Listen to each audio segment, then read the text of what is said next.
Hello student, welcome back.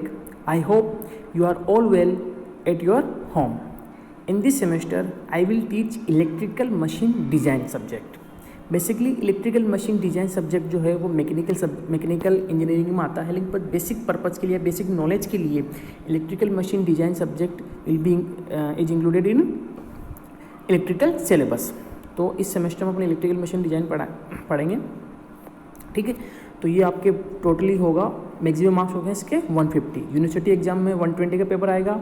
Mid term आपके होंगे इसमें 12 मार्क्स के 2 24 हो जाएंगे, और असाइनमेंट होगा आपका 6 मार्क्स का. ठीक है, तो मिड टर्म्स के आपके 24 और असाइनमेंट के 6 मार्क्स, यानी कि 30 मार्क्स आपके होंगे इंटरनली और 120 होंगे आपके एक्सटर्नली. इसलिए टोटल हो जाएगा आपका टोटल 150. ठीक है, तो सब्जेक्ट को स्टार्ट करने से पहले अपन इसके कोर्स आउटकम्स देख लेते हैं कि अपन इसमें बेसिकली क्या सीखना चाहते हैं और किस लिए इसको सीख रहे हैं, इस सब्जेक्ट को पढ़ रहे हैं. तो सबसे पहला है इसका CO1 कोर्स आउटकम फर्स्ट. तो student will be able to understand the major consideration in electrical machine design. Means किसी भी मशीन को डिजाइन करने से पहले आपको किन चीज़ों का ध्यान रखना है उसके बारे में ये CO1 बता रहा है कि आप कौन सी मशीन को डिज़ाइन कर रहे हैं, उसका मटेरियल क्या इस्तेमाल कर रहे हैं, उसमें इसका टेम्परेचर कितना हो सकता है, उसका प्रेशर कितना हो सकता है, उसके स्पेस फैक्टर्स क्या होते हैं, इन सभी चीज़ों को ध्यान. और ये सभी जो मेजर कंसिडरेशन है वो सभी मशीनों को डिज़ाइन करने में काम आता है, ना कि केवल सिर्फ एक मशीन में. जितने भी मशीन आप डिज़ाइन करोगे सभी चीज़ों में इन चीज़ों का ध्यान रखा जाता है, इसलिए इसका नाम मेजर कंसिडरेशन रखा गया है. ठीक है, सेकंड वाला जो आपका कोर्स आउटकम है, student will be able to understand the designing of transformer. ठीक है, फर्स्ट वाला कोर्स आउटकम आपका सभी मशीनों के लिए कॉमन था. सेकंड वाला है वो सिर्फ ट्रांसफॉर्मर के लिए. जो ट्रांसफॉर्मर को डिजाइन करते वक्त आपको ध्यान रखना है कि आप कौन सा ट्रांसफॉर्मर डिजाइन कर रहे हैं, सिंगल फेज कर रहे हैं, 3 फेज कर रहे हैं, कितने KVA के लिए कर रहे हैं, उसका लोड क्या है, अनलोड नो लोड है कि अनलोड है, उसकी कोर क्या है, प्राइमरी वाइंडिंग सेकेंडरी वाइंडिंग, जो एक्स्ट्रा जो भी वो चीज़ें होती हैं उन सब चीज़ों का ध्यान रखना पड़ता है आपको ट्रांसफॉर्मर को डिजाइन करने से पहले. थर्ड है आपका CO3, student will be able to understand the designing of a induction motor.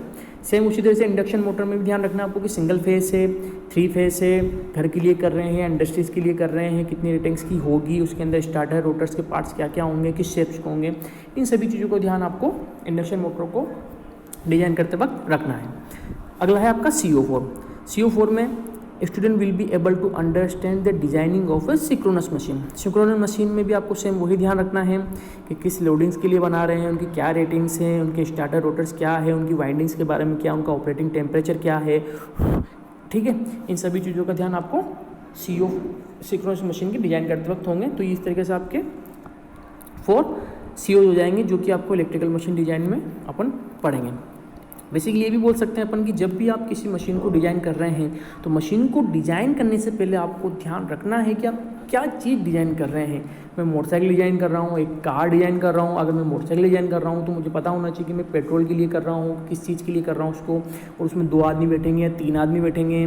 तो ये सब चीज़ें डिसाइड होगी. उसके बाद अपन उसका CC का पता कर सकते हैं कि 3 आदमी को बिठाना है तो उसमें CC कितना रखना है. इस तरीके से अगर जब मोटर डिज़ाइन कर रहे हैं तो पता होना चाहिए कि वो मोटर अपन घर के लिए कर रहे हैं, इंडस्ट्री के लिए. घर के लिए कर रहे हैं तो घर में कितने सदस्य होते हैं, मैक्सिमम 4 या 5 होते हैं, तो उसमें इतने घंटे मोटर चलती है. तो उस हिसाब से उसकी अपन डिसाइड करते हैं हार्स पावर्स की, 1 हार्स पावर की, आधे हार्स पावर की. बेसिकली आधे हार्स पावर या 1 हार्स पावर की घर पे मोटर होती है.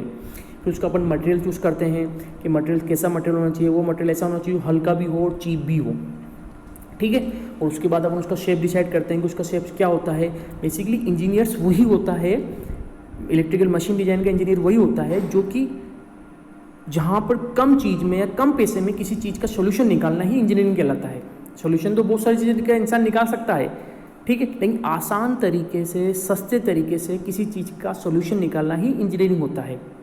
ठीक है, तो अपन जो थ्योरेटिकल चीज़ें पढ़ते हैं किताब में, उस थ्योरेटिकल चीज़ को आपको फिजिकल से कनेक्ट करना है. मतलब फिजिकल और थ्योरी माने जाए सॉफ्टवेयर को या फिजिकल हार्डवेयर को आपस में मिलाना ही इलेक्ट्रिकल मशीन डिज़ाइन है. आप थ्योरेटिकल पढ़ रहे हो, ये थ्योरेटिकल आपने किताब के अंदर पढ़ा है कि क्या अपन एक्चुअली क्या पढ़ रहे हैं, ये रेट इतनी करंट है, इतना वोल्टेज है, ये सब आपको उसको फिजिकली ही करना है. वही आपका इलेक्ट्रिकल मशीन डिज़ाइन होता है. आपने सिमुलेशन भी पढ़ा होगा, अपन सिमुलेशन के बारे में भी पढ़ते हैं बहुत सी बार कि सबसे पहले अपन किसी भी चीज़ को करने से पहले सिमुलेशन करते हैं, उसका रिजल्ट निकालते हैं, वो सक्सेसफुल होता है, सही होता है, तो फिर उसके अकॉर्डिंग अपन उसकी रेटिंग डिसाइड करते हैं, फिर उसको अपन हार्डवेयर पर लाते हैं. ठीक है, तो अपन इन सब चीज़ों को ध्यान रखते हुए नेक्स्ट क्लास में फर्स्ट यूनिट जो आपकी है major consideration electrical machine design, उसके बारे में पढ़ेंगे, उसके डेफिनेशंस पढ़ेंगे, उसके अंदर क्या क्या मेजर कंसिडरेशन रखते हैं, मशीन को डिजाइन करते हैं, उन सब चीज़ों का ध्यान रखते हुए अपन फर्स्ट यूनिट नेक्स्ट क्लास में पढ़ेंगे। ठीक है, तो ये आज केवल इंट्रोडक्शन हो गया इलेक्ट्रिकल मशीन डिजाइन और सेमेस्टर में क्या क्या करेंगे। ठीक है, और इसकी जो रेफरेंस बुक है वो आपकी ए.के. साहनी।